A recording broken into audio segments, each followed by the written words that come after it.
ગંગાજળિયો હતો અને એક મારો ગોહિલ ગંગાજળિયો હતો ભાવનગરમાંથી. આ બેને વંદન છે મારા ચારણ તરીકે. આ નેહડું કોનું છે? દરબાર રાજપૂત છો ને, ક્ષત્રિય છો ને? તો કે હા.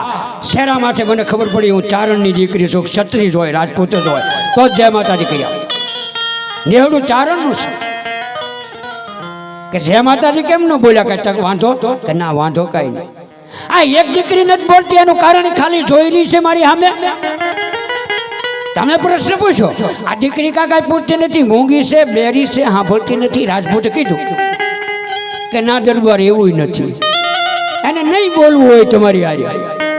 પણ સૌરાષ્ટ્રની દીકરી એમાં શક્તિ, અને હું રાજપૂતનો દીકરો, ક્ષત્રિયનો દીકરો અને ચારણની દીકરી જે માતાજી ન બોલે ને એવું તો મેં પહેલી વાર સાંભળ્યું છે.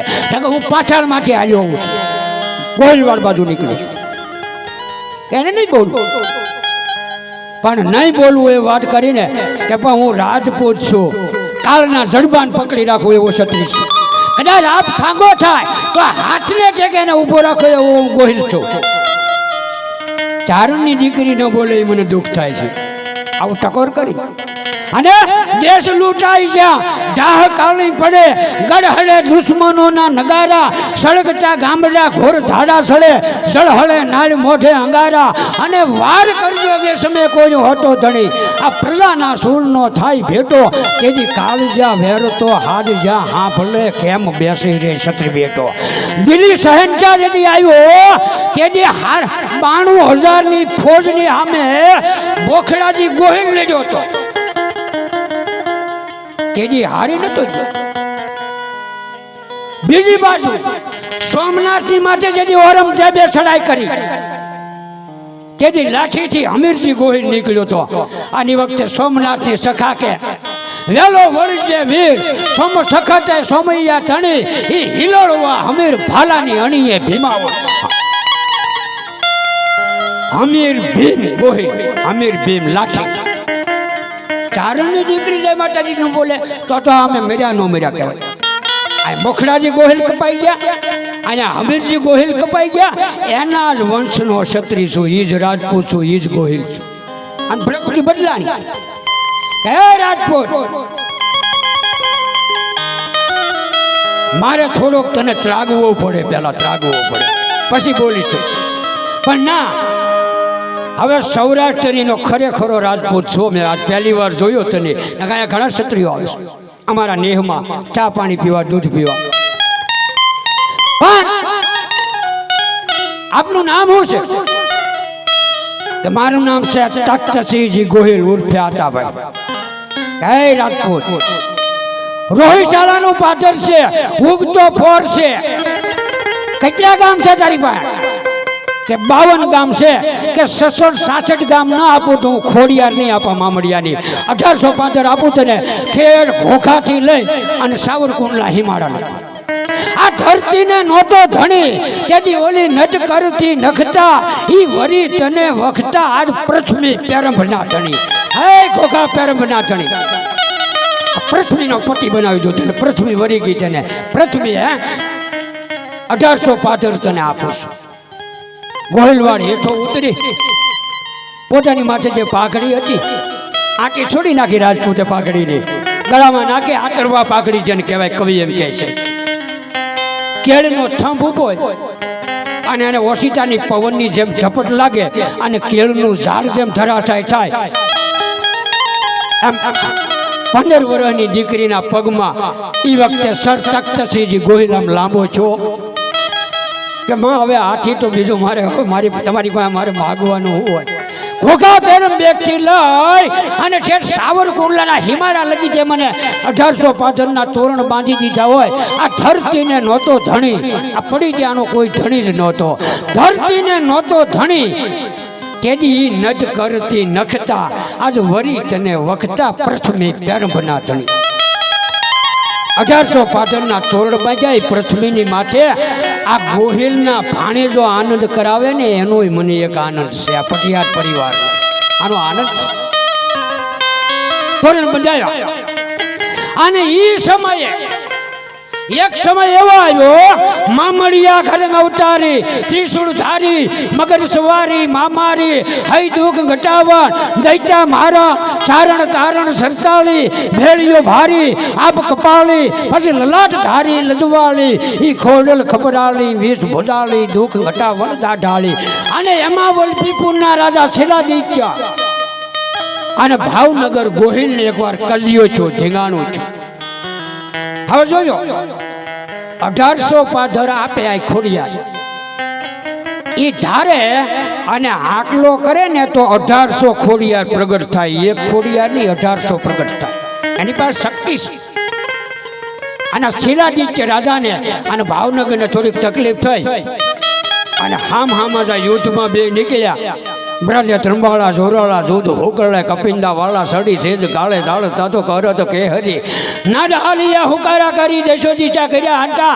લંકા તુહારા જેમ લંકાના કાંગરાની માથે જેમ રામનું સેન સડી ગયું તો એમ એક બાજુ 18 પાદરનો ધણી એક બાજુ વલભીપુરનો રાજા. પણ હવે આમાં ફેરી પીડ્યો આય ખોડિયાર હોવા છતાં ગોહિલવારની હારે અને 2 ડગલા પાછું હટવું પડ્યું. નકર ગોહિલવારની ફોજમાં આ ખોડિયાર મોવડી છે. પછી શું ઘટે?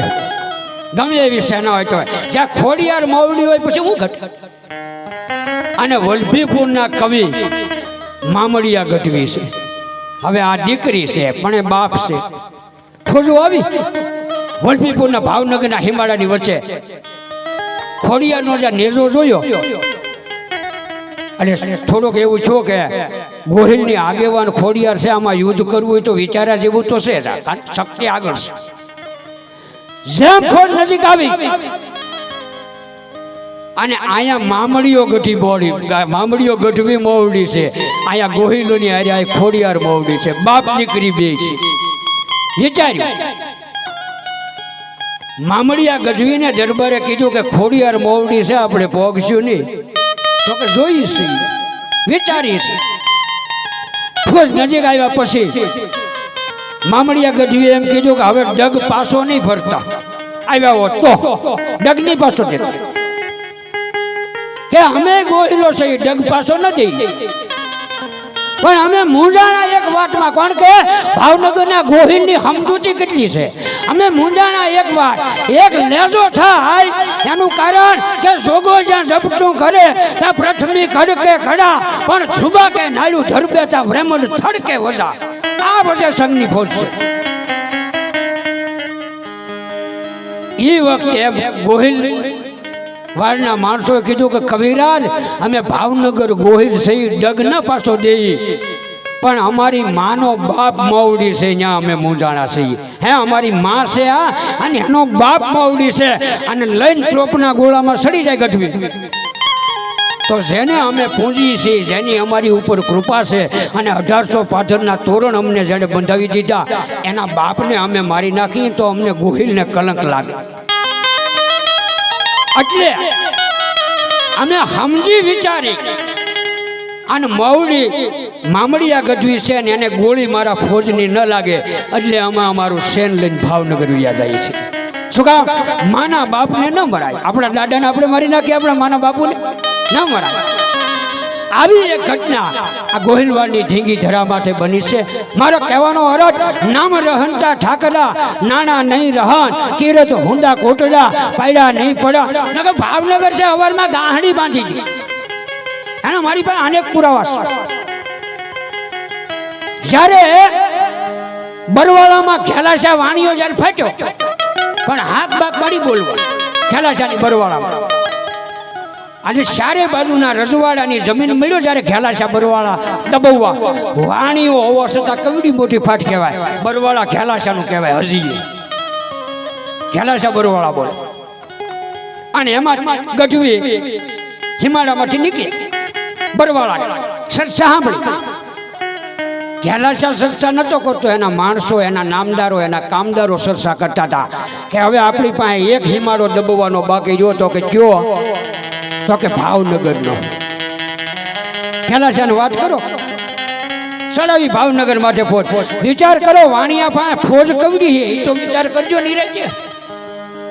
અને પાછો વાણીઓ કેલાશા કહેવાય છે, અને બરવાળા. અને એ વખતે સરસા વિચારણાથી ગજમાં ગઈ કેલાશાને વાત કરી કે ભાવનગરનો એક હિમાળો બાકી રહ્યો છે, બાકી બધા તાબે કરી નાખી. ગજવીએ સાંભળ્યો વજે સંઘના મહેમાન થયા, બપોરે જમ્યા. અમે તમને કોઈ દી ડાયરી કેમ ન કહીએ કે અહીંયા બાથી પડો ને લાકડી લ્યો. અમારી પાસે ભાષા હોય છે તમને બધાડવાની. તરત નો તમને લાકડી લેવડી, ભાષા હોય છે કે આને આમ જ બધાડે. આવ્યા ગજવી ભાવનગરમાં વજેસંગ પાસે, બપોરા કર્યા, જમ્યા. હવે જોજો અમારી ભાષા ચારણી ભાષા. દરબાર ગઢમાં ગઢવીને ઢોલિયો નાખી દીધો. વજેસંગ બાપુ હોતા છે બપોરનું સાહેબ પી. ગઢવી ટૂટિયા વાળીને હોતા, ઢોલિયો છે આમ પગ લાંબા ન કર્યા, ટૂટિયા વાળીને હોતા. ખરે બપોરે પાછા શાળો હોય ટાઈટ હોય તો બરાબર. વજેસંગે કીધું કવિરાજ પગ લાંબા કરો ને. કે નાના બાપુ આ બરાબર હોતો હતો, પણ કેમ આમ આખો ઢોલિયો અડધો પીડ્યો ખાલી અને તમે ટૂટિયા કાં વયા? કોણ કહે છે? ગોહિલવાડ વજેસંગ બાપુ. એ વખતે ગઢવી શું કીધું ખબર કે બાપુ પગ લાંબા કરું ને તો બરવાળાનો ગઢ ભટકાય. હે કે પગ લાંબા કરું ને, હવે હોતા છે ભાવનગરમાં ગઢ બરવાળાનો આવ્યો. બાપુ પગ લાંબા કરું ને તો બરવાળાનો ગઢ ભટકાય. વજેસંગ સમજી ગયો ડાયો માળા કે કેમ બરવાળાનો ગઢ ભટકાય, કે કાલ સવારમાં ફોજ તૈયાર નહીં કરીને તો ભાવનગરનો હિમાળો દબાઈ જાય, મને બરવાળાનો ગઢ ભટકાય છે. મેં સાંભળ્યું મારે કાને, હું ચારણ ખોટું ન બોલું. એ તો એ જમાનાની વાત છે, 300-350 વર્ષ પહેલા. સવારમાં ચાર કરી છે એના. ભાવનગર છે, ગોહિલવાડ છે, ગંગાજળિયો છે, હેકણ કટકો હાડલો ગંગા તટ જાય, માનવીયા કુળમાય જા ભૂત હરજેની ભાગેરથી એવો ગંગાજળિયો ગોહિલ.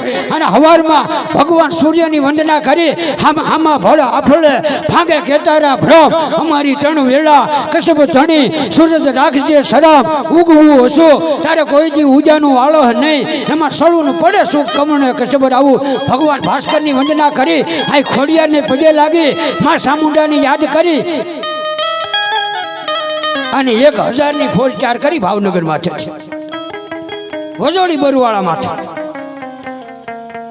9:30-10 વાગે ફોજ છૂટી.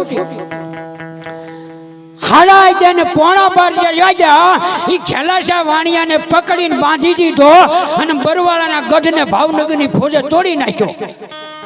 ખેલાસાને કીધું કે ભાવનગરનો હિમાળો જોવે કે બાપુ જીવતા લગી ભાવનગર સામે નજર ન કરું, પણ મોઢું રાખીને ખાવાય ન બેહું. કવિરાજ ને ફોજ ને વજેસંગ બાપુ ભાવનગર આવ્યા, જમ્યા, રાત્રે હુતા. ગઢવીને કીધું કે કવિરાજ પગ લાંબા કરો. હા બાપુ હવે પગ ઠાણ થઈ ગઈ, હવે નહીં અટકાય ગઢ, હવે ગઢ ભાંગી ગયો, પગ ઠાણ થઈ ગઈ. મારો કહેવાનો ભાવાર્થ, આ દુનિયામાં નામ રહનતા ઠાકરા, નાના નહીં રહત કીરત હુંદા કોટડા પાયડા નહીં. નકા આ વાતું થાય કઠિન બહુ છે. કઠિન વ્યાણ ગઢ ભાંગ, કઠિન મન ધીરન સગટ में, कठिन पालवो ने, कठिन जड़ खड़क झपट में, कठिन वेरी पर समा, कठिन भाषण बहु जन में, कठिन परदेश गमन में, दातार वगी अति कठिनता, दया कर मन दीन है, सच काग मनुगे सर्व पे एक काल झपाटो कठिन के. आ वस्तु कठिन છે એટલે કવિ કહે છે કે નામ રહનતા ઠાકરા, આ દુનિયામાં નાણા નહીં રહત કિરત હુંદા કોટડા કોઈ દી પાડ્યા નહીં પડન. હરિ ઓમ તસ્ત જય માતા.